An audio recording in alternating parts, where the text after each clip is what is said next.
boîte morte n'a pas congolais ils a déclaré et tout le monde a une fiche de paye, c'est-à-dire que nous avons la canne nous avons bambou goûter aux oki OK perte ni assurance rien du tout sacrifice mon bateau ça là déjà pour la boîte na biso ba congolais on n'a pas né to solo dans le journal Hello que vérité pèse à la tête au ça ba congolais que comme si c'est nous tout va bien tout ça non par exemple miel élève na yo na pesa ego ya makambo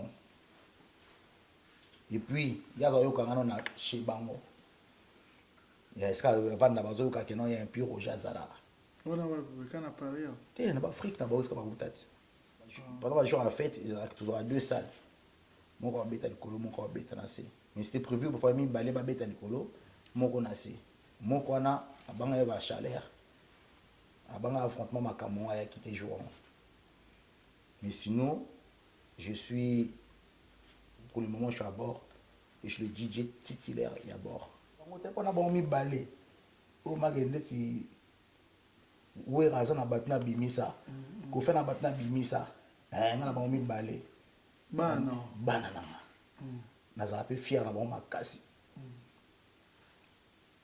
Faites un combo. 2018 hein? Oui. Bon, la communauté na biso, là na Arnaud. Technologie. Arnaud, pourquoi tu as Arnaud, il y a parlé. Oui, on a appelé ça biberon à musique.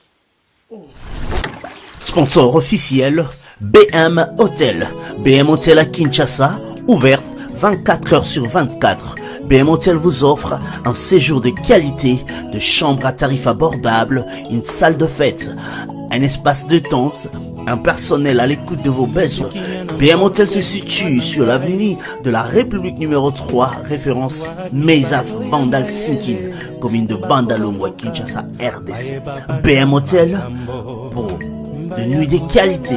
Contactez BM Hotel au 0033 6 20 63 15 11 et au 00243 85 70 44 440. BM Hotel, Bernadette Massé.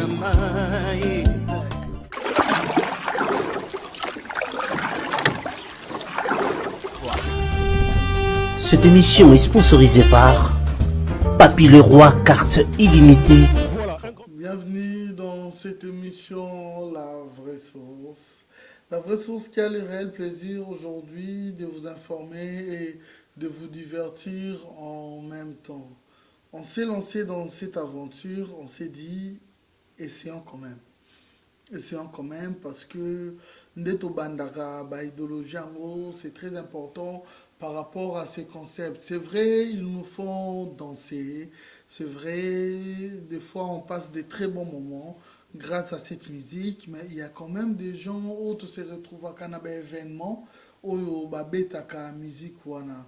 Aujourd'hui, je reçois encore Piroger, Petit Prince, à qui je souhaite merveille. Bonsoir à tous et bonjour. Partout ce que vous allez, tous mes meilleurs vœux. Dans mon kid, mon bimba. Dans l'émission Nayo, à Doyoué, à Nekaba Fossette.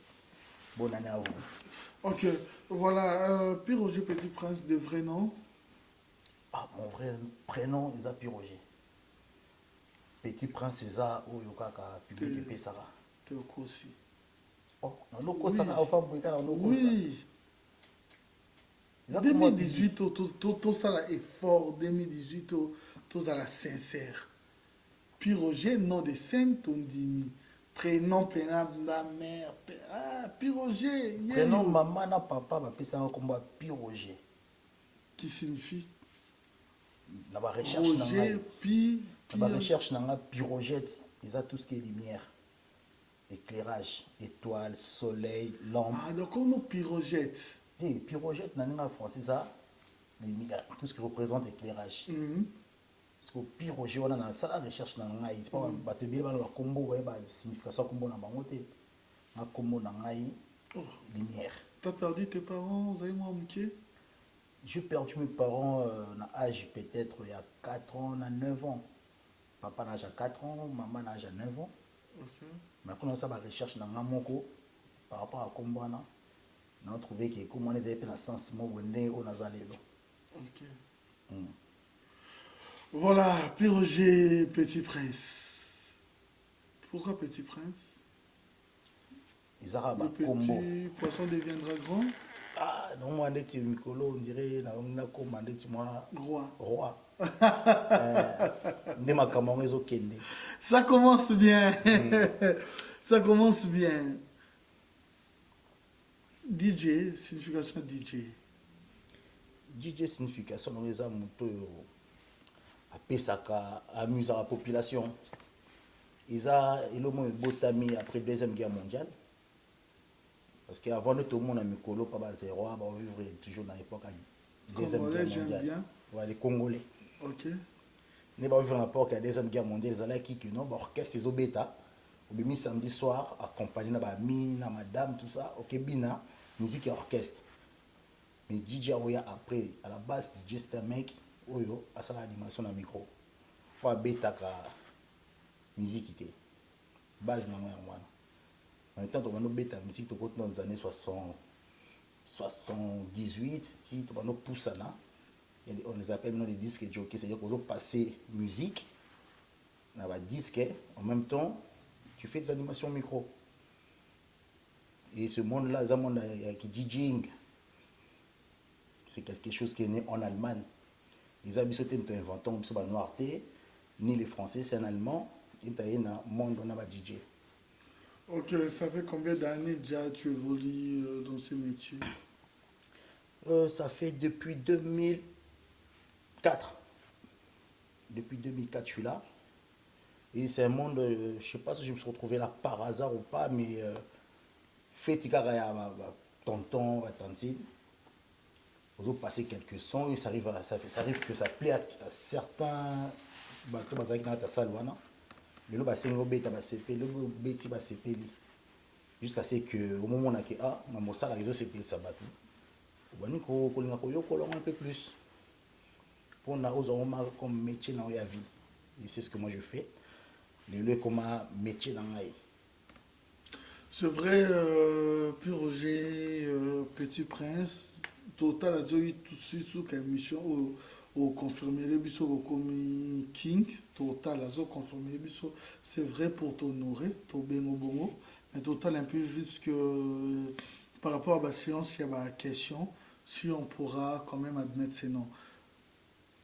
Plusieurs boîtes au Betty, très connues dans la communauté congolaise, africaine aussi, mais plusieurs boîtes au Betty. Qu'est-ce qui fait en sorte que déplacer aux Aki na Boyoma, aux Ana Boyoma, aux Ana na Bor, aux Ana Combo, Boyoma, Bor, au Tamboli un peu partout. Et au Béban, bisika pour au Kendarawana, après Libulu, au Béban na Kapé, na babos na yo makasi. Qu'est-ce qui cause ça? Est-ce qu'on peut dire aussi qu'il a été conflictuel? On est conflictuel dans ma camboyo. Nous sommes tant aux salons parce que c'est un bateau qui gagne la vie dans le salon. Et si on a des gens qui cassent, n'invitez si vous avez un cerveau dans l'ail. Bateau qui gagne la vie dans le salon. C'est-à-dire que boss respecter travailleur naïo. Travailleur respecter boss naïo. Parce qu'ils ont un boss qui est dans bango. Beaucoup par exemple au photo 10 euros. Mon colonel a décidé de foutre les sous. On a 10 euros à foutre 3 euros. Prenons l'exemple de Bouma, paix à son âme. Oui. Vous avez des exemples, on peut créer des polémiques au problème. Prenons des exemples pour faire comprendre Bisso parce que les qui peuvent mon année plus roja bêta un jour à l'oka bêta va comprendre un peu la réalité mondiale. Les qui me sont choisis en Sima, ils ont que yo par exemple foutre ko na bikato ka 10 euros. Les qui moi en Sima, abiki na ba foutre 5 euros. Mais nous ne pas maîtriser bien. Ils ont ma paye, si ils payent ok non bien. Mais tu vas dans le patron là pour évoluer, tu fais la barre et belé. Au moins le patron et belé bazana à fond la barre mon quoi soit la barre mon. Parce que biso betinga boy puis Roger na ra na ki DJ te na kapé ba idée. Nous ça na banda depuis qui vigile tina bar. La rose vigile, la rose barman. Je connais mon travail. Parce que la scène a payé, là, on appelle salaire. nde nayebi mosala na ngai Vigile to mbwa DJ vigile on a mama kofi on toma classe ko maîtriser mon tout oza vigile ngo baza ko maîtriser ka mutu c'est-à-dire que nayebi mosala tellement bien c'est na ko pesa directif na DJ na vigile moko que lelo nangi soirée za la boy boy kotilanga jara batu boy parce que ça compte aussi ça compte public oza na bango obini o banda na bango na se ambiance matisi bango to kitsa bango olonga pa mama mbongo ils ont maman bongo et le bongo zonga lisusu point pona pas solonga mo zonga lisusu na zonga parce que maman bongo solo la moi likolo c'est solo suma be na longwe ils ont maman bongo et bon à un certain moment et bominga te parce que tilo nazaka et puis na place où nazala et nous avons mata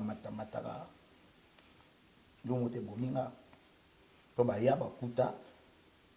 Mais pourquoi seulement toi? À un moment, on peut dire que boss soignant sur bazala mabe, tu as été na boyoma, ozala na bord, ozala kana libulu mazengele. Nabi ba boss on appelle un jour pe ado zoa bango. Pas de souci, ça vient. Zoa ba boss on a tout na bango pe ba question. Et puis ba boss c'est bien na mona ba sala ba émission pe sur ngai ba makamoko ya bien. Ngam na bi banana bango. Pour ba bien sur ngai. Va demander. Je suis ce que je suis. Isaac, Moutaïba Moussala na esto kana ki tarif boye. To kana tarif wana parce que ça jour sous ça t'es quitté, boss a t'es quitté. Après cette explication, mais genre t'es que belé ou kanaki. Après ce kara, laisse-nous boyo kanaki. C'est ça va nyongo belé, nyongo na penso futa monter. Le contrat c'est fait en base de quoi? En base il y a vente, en base il y a vente dans les bélés, dans la moitié. Vous avez un contrat comment mensuel, tout contrat dans la journalier, tout contrat ça les marque comment?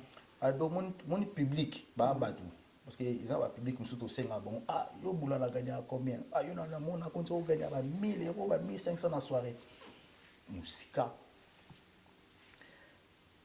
contrat ba nous sommes à Paris est-ce que biso to bossa na déjà communauté boîte moté na Paris ba congolais ils a déclaré et mutu na fiche de paye c'est-à-dire que dès que vous allez kana mutu bambo goûter aux oki OK perte ni assurance rien du tout sacrifice mon bateau ça là déjà pour la boîte na biso ba congolais et c'est là qu'on voit plein de DJ balingana bango bête na ba mariage na négocier contrat na ndebo aussi là c'est mieux. Nous on a fait le choix on bosser dans la communauté congolaise mais communauté congolaise soit t'équité on peut cette explication que a t'équité au tika klem sur moi si nanda kuna bana ozongo ça moi si nanda ku que non le lo ba fouti bisoté là chez les congolais c'est comme ça et on tombe on a un sous pur genre boy na ya vani et bon ça la tête c'est par rapport à ça il n'a pas net solo dans le journal Hello que vérité pèse à la tête au ça va congolais que comme si c'est nous tout va bien tout ça non des fois c'est ce que nous faisons tout ça là par passion envie d'amuser les gens au CP de Samouki sinon à part wana c'est pour na mbongo donc ça va misala moi des trucs comme ça il y en a plein aussi qui font ça va ça là misala moi va ça la paix qui DJ mais c'est profond pour niveau bitumba la mona des fois bimaka na ba boîte na biso ba congolais soit dans des bars les actes extraordinaires tu peux perdre ta vie hein. Bah risque à ce qu'on a sur patron à mon honte. Ok c'est trop fort mais c'est ça en fait qui vous envoie aussi na ba système il y a ba dédicace des fois tout parce que on réclame aussi chez clientèle on a ba réalité on a des fois le ba que vos dédicaces sont exagérées. Comment ni ton boîte et ton dans 500 personnes balinga ma dédicace ou son boîte qui était comme ennemi na 500 personnes rose à la même chose 15 ou 20 et 15 20 na paix tant ba solo là ka au ça qui est la fin du mois tu peux te retrouver et ces problèmes là biso bien ça association na kin c'est des sociétés mais na kin il y a des DJ oyo à foutre à club mbongo pour na embêter na club wana pour na ça ba dédicace Mickey pour se faire connaître aussi. Et chez nous, notre travail, c'est pas respecté dans notre communauté. C'est-à-dire chez les Congolais, Moussala va DJ pour l'instant, ils ont Moussala Mo, Bouja, Kolobar, Monopamba, tous les choses à ma gueule. Ils sont limités, Kenenayo. Donc, pas patron, pas patronne. Donc, on s'accroche, ils ont passion. Parce que hors ça, on sait faire plein de trucs. J'ai des amis DJ, c'est des producteurs. Ils ont créé un album, des artistes, ils ont été comme donc il est CP. Les chances sont là, DJ, na biso. Parce que là, je parle pas que pour moi, je parle pour tout le monde. C'est quand je dis que nous, tous à payer. Je parle pour tout le monde. Nous sommes à se retrouver. Il est là comme c'est juste ça. Puis Roger Petit Prince. Non, c'était le cœur qui a parlé. Voilà, on ne va pas s'attarder sur ça, mais aujourd'hui, il y a quand même évolution. Ça fait dernièrement, je récite DJ Evra qui a dit aussi parmi DJ à décennie, aux AP parmi, c'est vrai. Mais aujourd'hui, na décennie à DJ. Mère époque, il y a une époque à banane. Et c'est époque de vivre le temps présent. Époque de vivre, c'est-à-dire époque où DJ va ça dans la solo. La communauté n'a pas congolais. Parce qu'on est arrivé là, les gens qui tombent que non, on attendant, tout le monde ils voient rien, ça non. Il faut bien que les Congolais puissent chaper les baïas. C'est pas quand on est à Moyo. Et puis tous les gens qui tout le monde qui là-bas les baïas, tout le monde qui va sauter. Tout le monde qui là les baïas, on va DJ Kingani, on les attend plus. Donc on Nigérien, tout le monde pas Nigérien. Non, on doit vivre l'époque na biso. C'est ça l'époque. Koya DJ Miel, tu étais aussi présent dans Yanné. Koya n'est wapi. Bon, chez aussi on peut dire ça parce que Bandel Bosso à Aubervilliers après si qui na ba terrain et tout. Au monde ya média monde ba DJ pour kota bi côté là té. Yo kota na ya quelqu'un qui t'a parrainé pour nati ado obimabwe. Il y a toujours le système à parrainage. Moi? Non. Yo yaka yo moko. Non. Mais études, les études. Autant qu'il faut défendre Mathieu, au salit. Bon, et ça biso siko net biso boye. Nous avons appui à bateau. C'est beaucoup qu'on a monté journalistique, na musique, na nini ya ba DJ par rapport à l'école, oui, mais par rapport à ba nini non, oui, il y a des gens aussi pratiquer les pistons malgré les études, c'est vrai, mais c'est pas pour tout le monde. Il y a toujours les gens qui aident les autres à propulser. Adoyo moni tant que ça l'émission l'année passée, l'année les cas. Nous avons déjà pu Roger, la communauté congolaise. Mais pour nous, il y a des gens qui ont Roger, c'est un DJ congolais. Mais pour nous, il y a comaté. Et qu'est-ce que j'ai fait? Na kenda kotanga. Aujourd'hui, tu m'appelles DJ. Oui, je suis fier d'être DJ. Pour nous, il y a des gens qui ont été à Bâle, au Maroc, au Australie. Tant que nous, on à Dada, on est à terrain, aux footballeurs. Aujourd'hui, je suis un footballeur. Mais je suis bien un DJ. Surtout vendre tout un critère à DJ, ce ne sont pas des DJ. On a su que l'année 18, l'année vérité. Okay. Au CP, Naoté. Mais la question était DJ parce qu'il y a eu. Vous avez laissé les gens parler suite à mes attentes. Voilà pourquoi Kendaka Liboulou. Kendaka Liboulou, les années, tu m'as transféré mon bousaki, qui m'a demandé à mon boss. Ça t'avait dérangé sa présence? Il y en a. DJ Miel, vous avez eu jamais présence n'est dérangeant parce que il y a ça là, on a la ça. Il dérange en année. On sent la guitare à ça la montée. Dans quelque sorte, vous êtes le maître. Dans un bateau na la ça. Au tilo ba sala musalo ngana sala. Par exemple. Neti Miel. Ton élève. Mokil mo baby ke yé produit à Roger. A boya ne lo sem so za congolais. Un sentiment congolais au boya. T'es na boité. Comment tu as déjà la émission déjà. Exactement. T'es tombé en 2018. En 2018 hein. T'es tombé en 2018. Par exemple Miel. Élève na yo. Na PC goût ya makambo. Et puis il y a zo kangana na chez bango. Il y a ce qu'il y a un Roger Azara. Voilà, ouais, quand on a parlé. T'es en Afrique, t'as aussi comme nous n'avons pas la même culture, papa. On a la culture à France, et on a la culture à Congo. Il fallait que la culture à France. Et puis tous les DJ qui sont en Afrique, on a sur la pote, on pense à thé, on pense à l'autre côté. Il y a une culture à parce que les boîtes échangées dans le pays, au bateau, il y a Bilamba, il y a Banga, il y a Souming, comme il y a Koto, il y a Sangisama. Beta Congo, beta moi Poto, Paris, beta moi États-Unis, beta moi Brésil. La culture nous sommes en amour parce que quand on DJ pour faire la culture musicale. Mais c'est comme si tout ça comme à Cassisco et à moi.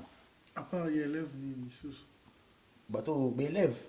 Ah, non, bon, ma bango, t'es pas na bon mi balé. Au magasin, tu où est raza na batna bimisa. Ko fait na batna bimisa. Na bon mi balé. Bah non. Banana. Na za pe fier na bon ma kasi. Na fata na combo. 2018 hein? Oui. Bon, la communauté na biso na Arnaud. Technologie. Arnaud, quoi donc Arnaud, ouais. Il y a parlé. Oui, on a eu, on appelle ça biberon à musique. Oh. Oui. Il y a un moment bien à l'équinco.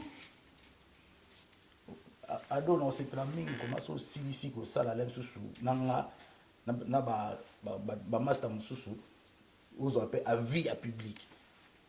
Parce que nous sommes maintenant le temps où il y a affronter sikoyo mokili. Oh. Maneka m'avait caché ça. Maneka me oui, DJ, nani ya bandali bosso, Petit Prince, nandoma ba DJ, vraiment, merco, banini. Mais pourquoi il me dit que non, obimi ça élève now. Ah, c'est bien. Témoignage ça. Ça te que na ekana li solo mo bunga na zo mais mettre quand la on boca. tient bango moté, on dit qu'on fait ça fali, est-ce que qu'on fait voir le sous ba témoin baza non fali mo ba qu'on fait ça papa nanga. Bon yo mozo Mais tout le monde va mission sous ces bellats. Artiste belé ba boya appeler monsieur c'est ka uta. Te me ba nyo so ba ndo mona ti. Ya usko bato bazo mona na so ngiso sola so na bato wana nde. Sola na bato On wana. est ready à misa ba ka uta papa wemba boya ndeni. Oui, yo zo justifier que uta na ba no boy makasi boy pani. So bimsi ba ngolobi non c'est tout. Pour le baka o ya moni keza na o ya ngote aloba. Mais musala nde. Musala. Ok. Voilà, Roger Petit Prince. Voilà, donc à partir de là, au Tigaki, ok, Liboulou, Oye, Kozo, mais ce tobi total à Netina, né 2017, vraiment aux qui sur le terrain. D'abord, comme il y a des artistes, ces artistes, Oyo, ils tellement réclamé.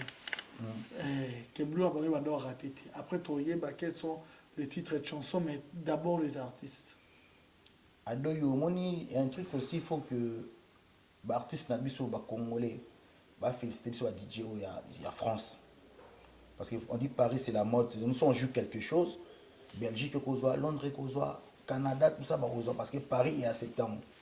Quand on est vraiment se plaindre un peu dans la DJ na bon ya Kinshasa, hey, comment il y a trop nigérien. Et pourtant nous, maman na tout ça on a été. Nous comprenons, on consomme vraiment congolais. Moi, je consomme congolais. C'est celui qui a bien bimi. Il faut que les congolais soient comme ça. Et bien, quand on a pas na biso, les petits pas na ba ka mingi pa bike non to yoka bloka mikolo yo. Ba voga mikolo. Et toute l'année 17 là, 2017 na ba artiste na biso. Ba artiste ba kangaki année. Voilà, exact. Artiste bakangaki année toza na Robinho toza na Fabregas toza na Fali Sebeno ekangi année mobimbe bandeti suka personne s'y attendait. Libre parcours ekangi, c'est-à-dire que aujourd'hui bon mekota na soboke na boîte ce soir mo betami boîte ba congolais c'est libre parcours et bétamité. C'est pas possible. Là, seulement, mais comment dit hymne national. C'est parmi les meilleurs génériques. Il y a Congo. Je peux même citer ça parmi les 10 meilleurs génériques à RDC. Libre parcours, Nabi Robin, Nabi Fabregas, Nabi hérité de Sebena Oyamiko. Le côté Sebena, Non, moi je parle seulement à OEB mis dans l'ensemble. Dans En l'ensemble. fait, oui, oui. Chez nous, on a musique comme les Timisato, Nicolo, tout ça, na rumba, seben, comme na afrobeat, Nicolo, et bah congolais. Tout ça, on a créé là en place pour afrobeat et puis ma cassi.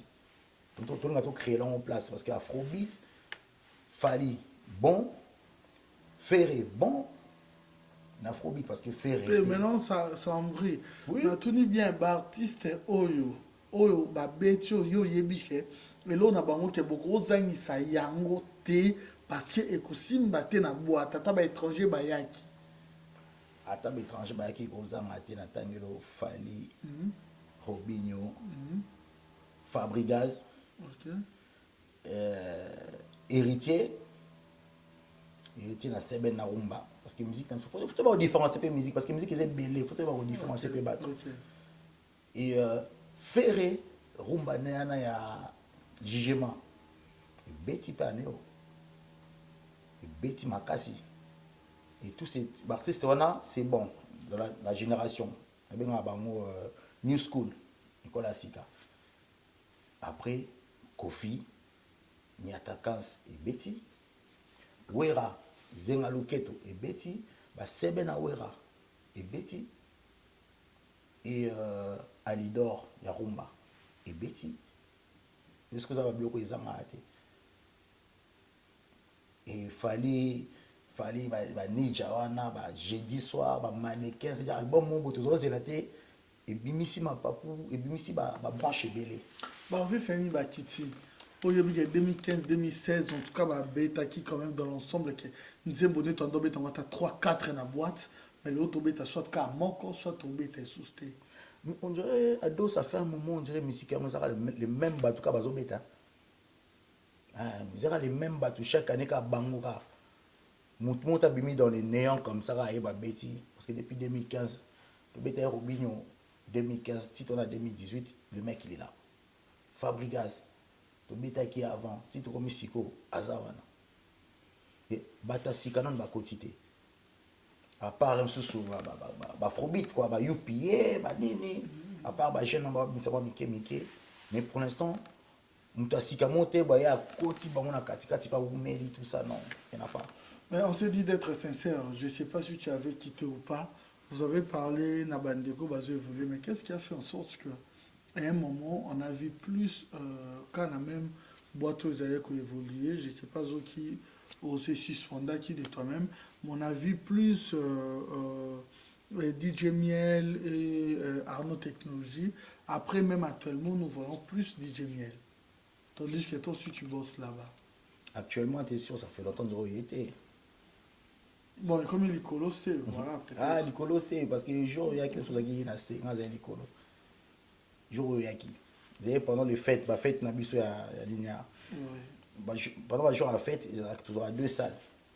Mon corps bête à l'écolo, mon corps bête à assez. Mais c'était prévu pour faire une balai bête à l'écolo, mon corps assez. Mon corps a un chaleur. Un affrontement, ma camon a quitté jour. Mais sinon, je suis. Pour le moment, je suis à bord et je suis le DJ titulaire à bord.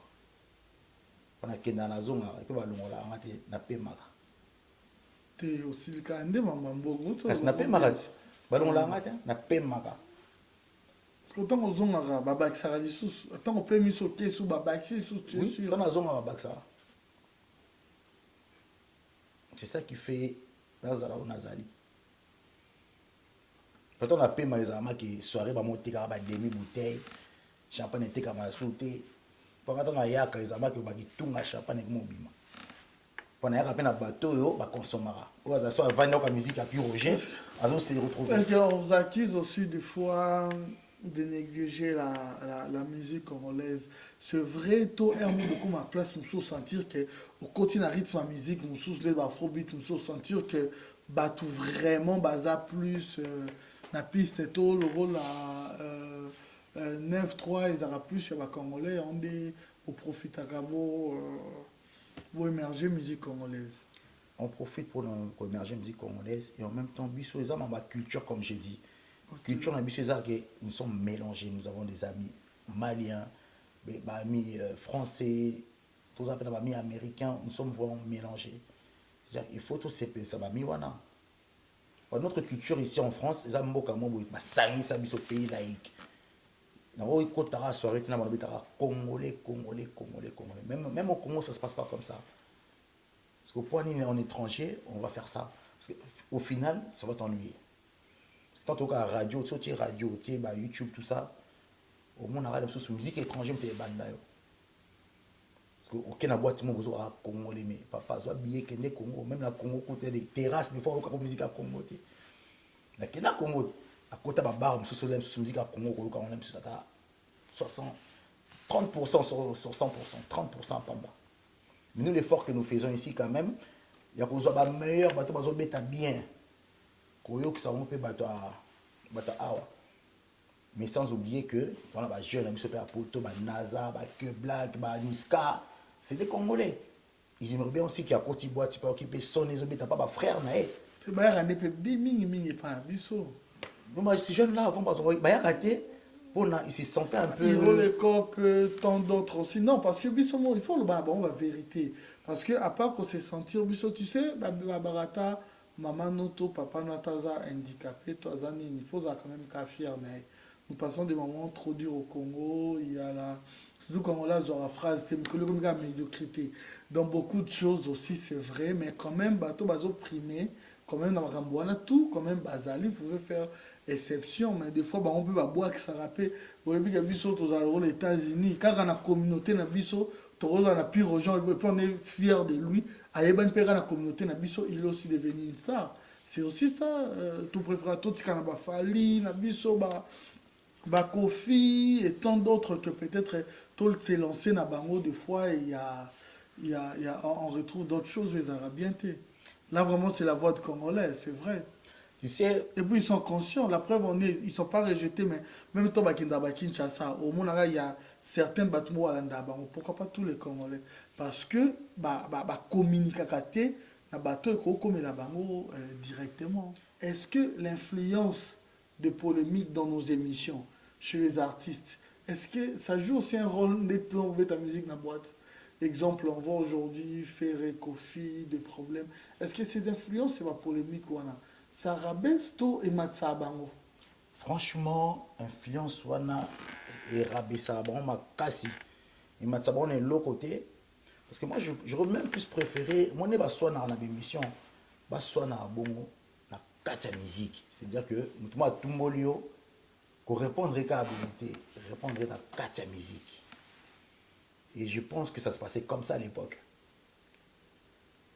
Ils avaient les kabongo pour répondre à la katia musique. Mais il y a beaucoup comment on a quand même sous malheureusement on va bien une émission les adultes n'a pas content soit à 4 albums. L'émission moro au sali 4 albums. Dans la bas si j'ai bien. Alors que bas si j'en ai gros amis autre comme on peut nzembo va passer pays. Ou t'équiper ou bête là on peut pas concert au sali peut va tourner. On a concert quand on peut sans artiste na biso pour na ba vie à polémique on a et puis ça va on le rodé. Et puis souvent on kana Congo puis ça polémique en anglais té kana lingala. Nigérian au talamoté, Camerounais au talamoté parce qu'ils savent comprendre les langues et suis Kana Congo. Et puis c'est tout. Et puis bando qui va télémédio parce qu'au lobby m'a bé. Concernant fait ça bongo, ça sert à rien. Tout soit na kata art. C'est tout. Nous tendons lentement vers la fin de cette émission, mais à un moment nous avons vu auprès de l'artiste plus aux artistes managers, si je ne me trompe pas. Qui était chez Kofi Olomide. Mirage Supersonique, après DVD c'est vrai, mais un Mirage plus les Simbaki, Tobi 2018, tout ça sincère. Pas DVD dans la publicité. Voilà, question d'habitude. Oh, bah, Mirage. Mirage les Simbaki. Aujourd'hui, tout le monde est sous dans notre côté. Pourquoi? Et vos relations actuellement avec Mirage? 2018, on a vérité. Parce que Mirage n'a bossa na album il y a mon bébé figure de style. Figure de style, oui. Figure de style to bossa na on avait plein de titres à il y a ça là en promo. Donc ça va promo à titre moko mais sur quel album maintenant moi tu vas dire ma casse dans cet album là. Et yo canapé. Voilà. Et yo canapé mais n'engeti mon bébé et salamate. Et puis l'artiste a sa ndenge na mo boya, a sa vision na mo boya. Il a ma vision na vie pour forcer to même na rumba na. Parce que moi je suis un mec, quand je suis en télémi pour moi les sous na fali. Ah, puis Roger Denning, non sauf à un mirage. C'est que j'avais 3 affichés mon image près de mon ami. Parce que lui, c'était avant, même pas son manager, c'était mon ami Onazakima Nakondima. Que ce mec-là, il va cartonner. Mais là, j'ai appris que Production Moïsoya a tout signé Mikolo aux États-Unis et qu'il croit durement. Tout ça, dans ces manières, un ami, ça reste un ami. La famille, ça reste la famille. C'est-à-dire que ceux qui ont le malade, tu retiens quoi. Ok, est-ce que au niveau il y a sécurité dans la boîte? Vous tenez compte de ça ou évoluer dans la boîte est belé, ton presque en souka. Ou évoluer dans la boîte est belé, beaucoup de gens se plaignent. Le gens qui n'ont pas mort au yebika au monara na musala oh c'est trop, c'est dû à quoi? Ah non oui, bah mort c'est trop. Na banana musala boîte. Moi le bateau ba na simo. N'importe sur mamu bazo ya nango, yo ba liwe zo bima. Ninga banana musala boîte na mona na ba morte. Na mona te mutu akufi na boîte ben na mona ala so pota moko fimo akoya ki aseli muka ki akata ni so na verre seul pota na mona ya grave bana musala boîte donc bateau bazo sa ba boîte na bango par-ci par-là makambo bazo na ngoto yebité so bazo na ba kila bato bazo kaka basa so ndeni to yebité mais moi j'ai jamais vu ce genre de truc qui muta kufa parce que souvent les longs am tout ça kufa na boîte on na betara na tiki ki DJ.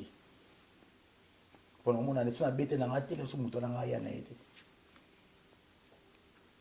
Il y a tant de bêtes, tu peux protéger. Est-ce que vous êtes sûr pour votre commenter? Oui. Sécurité dans la boîte, oignon sur tambola. Vous êtes sûr que la sécurité, sécurité rassurée, il n'y a pas de bavure? Je dis, ici en Europe, tous ces gens qui travaillent là, personne n'est déclaré. So, il dit, c'est la vérité. On ne veut pas mettre du sérieux dans ma cannabis. Ce qui est sérieux, sécurité et ça, ça si on déclare maintenant, bon, ça, ça, bon, parce que moi, on a vigile, tout ça, il moi, vigile à qui mine. A tiki ma capsule, il y a poli, a tiki n'a bien ami à des clients. Et ça, c'est dangereux aussi pour la clientèle Nabiso. Et nous, des fois, ici à Saint-Denis, on a de la chance. Pourquoi? Parce que en 93, nous avons des amis et un jeune aussi quand même ça a merde à réfléchir un peu plus c'est une merde est-ce qu'on a bima vraiment 93 ans moi dosé mon mec mais des fois un mec qui arrivait aussi étranger aussi ceux qui Belgique bien en Afrique a habité qui en Elka qui à do à quoi ça l'opère sur ma belle habité dans Simado moi tu vas recevoir ma belle plus que ça va zali et moi ce qu'il faut sécurité avant ma casse. C'est juste ça, c'est-à-dire que nous avons ma sangana et gérer ma sangana. Ok, nous le félicitons quand même parce que ce sont des gens qui encadrent Abisso, sécurisent Abisso, malgré tout, ils se donnent aussi ce risque-là aussi. Hein? C'est pas facile, on passe à la nuit, bon, est-ce qu'ils vont mettre, on a vraiment coup de chapeau aussi à vous.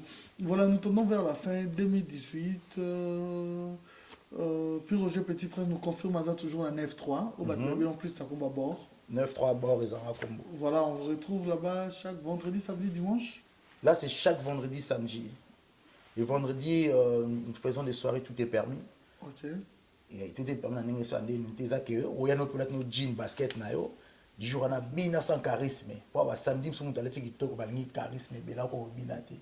Mais vendredi soir il y a ka bina nengolingi toka mtotongo azate. Ok. Nous pensons directement à Lucia Sassa. Mami.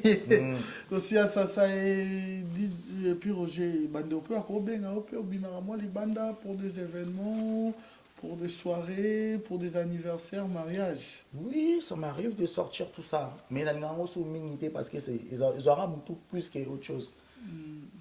Ils auront tout déplacement tout ça. Ils auront tout. Des fois, si tu te déplaces, ce monde qui a que non, na maïle na yo, mixé. Ok. Comment vous contactez? Sur Facebook, Piroger Miltimo Kondi. Et sur Snap, DJ Piroger. DJ Piroger. Voilà. Ok, merci. Nous sommes arrivés à la fin. Merveille à Nanou Mosese, Chouchou Luambo. Je pense aussi à Freddy Poutoua, le boss tapis rouge, où on se retrouve le dimanche avec les anciens des quartiers latins. Tu aimes aussi bien Mboshi Mboshi Lipasa. Lipasa ou à Wakimoto déjà sur le marché. Tapis rouge, Freddy Poutou. Dit de la Cameroun à Bruxelles, avec un français, t'as envie deuxième grand. Deuxième gant, ils en a toujours. Il y en a tant d'autres. Vraiment, Bandeko Nyoso Bozaranabiso, elle est belle, elle a l'argent. Voilà, l'unique. Elle reste toujours celle pour le moment. Hein? Bernadette Massengo Mouillard, le bancomat Taitendai. Nous sommes arrivés à la fin. Un mot pour terminer avec toi. Un mot de la fin, quand on a Sengi, année 2018, nous sommes à la paix ici, Kazali. So ça la mabe, dosé, bien continuer comme mabe now. So ça la malam, continuer comme malam mayo. Année 2018, les années nabiso, motonio so, à longa, on tourne les bandelia. Vitesse na oka yom te ça la cause à la bien. Et puis on appelle ça DJ Nyoso, Paris, Kinshasa, Bruxelles, partout. Mbote na bino et bonne année, je vous aime. Tout l'ingana. Ok, merci beaucoup. C'était Adoyou à la présentation. Je dis merci beaucoup. Na droite nanga Nelkaba Fawcett, gauche nanga Rihanna Domingo et Simpson, et c'est le réalisateur de cette émission. Restez branchés, vous nous suivez sur Canal Numérique Télévision à Kinshasa le samedi à partir de 14h et la rediffusion sur le mercredi à partir de 22h. Restez toujours branchés, nous avons un programme très diversifié. C'était Adoyoué à la présentation. Merci beaucoup, Piroger, d'avoir accepté mon invitation. Merci et Adoyoué. Également à toi. Ah, ok. Avec ma Fawcett. Merci. Ado. Ok, quant à moi, je vous retrouve à la prochaine.